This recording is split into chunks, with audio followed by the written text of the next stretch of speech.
சென்னை உயர்நீதிமன்றம் அய்யனார் சுவாமியை வழிபட பழங்குடியினருக்கு அனுமதி அளித்திருந்த நிலையில் அரியலூர் மாவட்டம் புதுக்குடி கிராமத்தில் அய்யனார் சாமி கோயிலில் கிடா வெட்டி மொட்டையடிக்க திரண்ட பக்தர்களை வழிபாடு மட்டுமே செய்ய அனுமதி என மாற்று சமூகத்தினர் தடுத்து நிறுத்தினர். இதனையடுத்து சம்பவ இடத்திற்கு வந்த போலீசார் வழிபாடு செய்ய மட்டுமே அனுமதி என கூறிய நிலையில் அங்கு திரண்ட பக்தர்கள் காந்தி பூங்கா முன்பு கற்பூரம் ஏற்றி வழிபாடு செய்தனர்.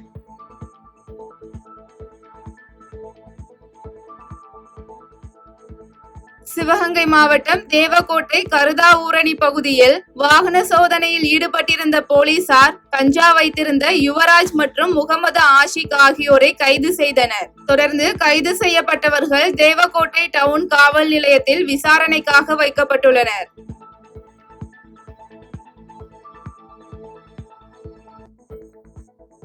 கரூர் மாவட்டம் குளித்தலை அருகே பஞ்சப்பட்டியில் ஆய்வு பணி மேற்கொண்ட கிராம நிர்வாக அலுவலர் கிருபா போதிய ஆவணங்கள் இல்லாமல் கேரளாவில் இருந்து மணல் ஏற்றி வந்த லாரியை சிறைபிடித்து லாலாபேட்டை போலீசாரிடம் ஒப்படைத்தார். இதனையடுத்து கிராம நிர்வாக அலுவலர் கிருபா அளித்த புகாரின் பேரில் லாலாபேட்டை போலீசார் லாரி ஓட்டுநர் மகேந்திரன் மீது வழக்கு பதிவு செய்து விசாரணை மேற்கொண்டு வருகின்றனர்.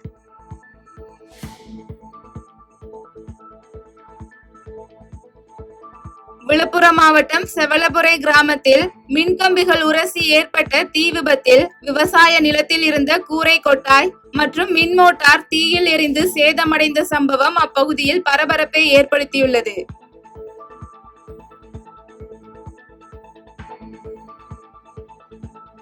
நீலகிரி மாவட்டம் குன்னூர் அறிஞர் அண்ணா பள்ளி மற்றும் கலை அறிவியல் கல்லூரி வளாகத்தில் உலக யானைகள் தினத்தை முன்னிட்டு மாணவ மாணவியர்கள் உறுதிமொழி எடுத்துக் கொண்டனர். இந்த நிகழ்ச்சி மாவட்ட வன அலுவலர் கௌதம் உத்தரவின் பேரில் குன்னூர் வனச்சரகர் ரவீந்திரநாத் தலைமையில் நடைபெற்றது.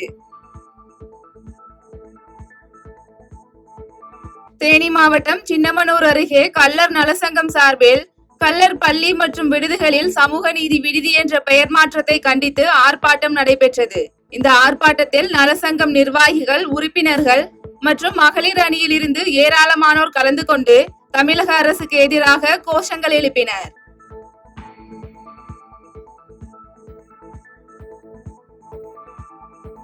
கிருஷ்ணகிரி மாவட்டம் ஊத்தங்கரை அருகே கட்டுப்பாட்டை இழந்த கார் சாலையோரம் இருந்த குடிசை வீட்டில் பாய்ந்து ஏற்பட்ட விபத்தில் வீட்டின் அருகே கட்டி வைக்கப்பட்டிருந்த 2 மாடுகள் உயிரிழந்த சம்பவம் சோகத்தை ஏற்படுத்தியுள்ளது. இதனையடுத்து காரில் பயணித்தவர்கள் உயிர் தப்பிய நிலையில் சம்பவ இடத்திற்கு வந்த ஊத்தங்கரை போலீசார் விபத்து குறித்து விசாரணை மேற்கொண்டு வருகின்றனர்.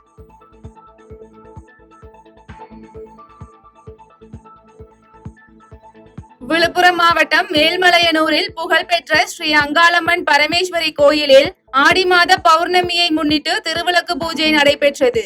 மேலும் இந்து சமய அறநிலையத்துறை சார்பில் சிறப்பு வழிபாடுகளுடன் நடைபெற்ற இந்த திருவிளக்கு பூஜையில் 108 பெண்கள் கலந்து கொண்டு திருவிளக்கு ஏற்றி வைத்து வழிபாடு செய்தனர்.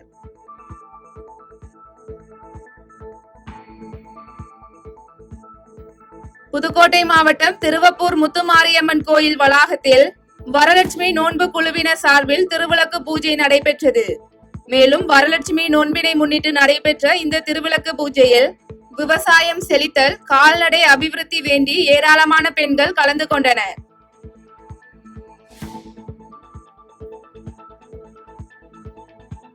திருவண்ணாமலை மாவட்டம் மங்கலம் கிராமத்தில் புகழ்பெற்ற ஸ்ரீ சொர்ண காமாட்சி அம்மன் கோயிலில் ஆடி மாத அரைக்கும்பம் நிகழ்ச்சி வெகு விமர்சையாக நடைபெற்றது. இந்த ஆடி மாத அரைக்கும்பம் நிகழ்ச்சியை முன்னிட்டு நடைபெற்ற சிறப்பு வழிபாடுகளில் மங்கலம் மற்றும் அதன் சுற்றுவட்டாரத்தில் உள்ள 10க்கும் மேற்பட்ட கிராமங்களில் இருந்து ஏராளமானோர் கலந்து கொண்டு சாமி தரிசனம் செய்தனர்.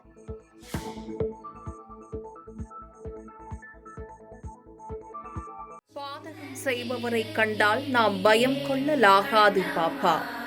மோதி மிதித்து விடு பாப்பா, அவர் முகத்தில் உமிழ்ந்து விடு பாப்பா. அண்மை செய்திகளை உடனுக்குடன் தெரிந்து கொள்ள இணைந்திருங்கள் எம் நாடு தொலைக்காட்சியுடன்.